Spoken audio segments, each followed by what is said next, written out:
5. পানি পান করুন। একবারে অতিরিক্ত পানি না পান করে কিছুক্ষণ পর পর অল্প অল্প করে পানি পান করুন। এতে বীর্যের পরিমাণ ভালো থাকে।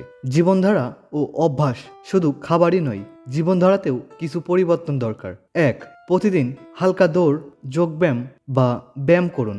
এতে টেস্টোস্টেরন বাড়বে। 2. পর্যাপ্ত ঘুমান, কমপক্ষে 7 থেকে 8 ঘন্টা। 3. মানসিক চাপ কমান। স্ট্রেস বা টেনশন শুক্রাণুর মান নষ্ট করে, তাই মেডিটেশন বা রিল্যাক্স করার চেষ্টা করুন। কিছু জিনিস আছে যা শুক্রাণুর সবচেয়ে বড় শত্রু, তাই এই জিনিসগুলো এড়িয়ে চলবেন। 1.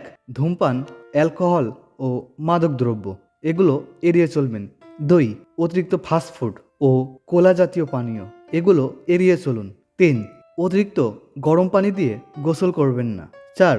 ওজন বেশি হলে শুক্রাণুর উৎপাদন কমে যায়, তাই ওজন নিয়ন্ত্রণে রাখার চেষ্টা করুন।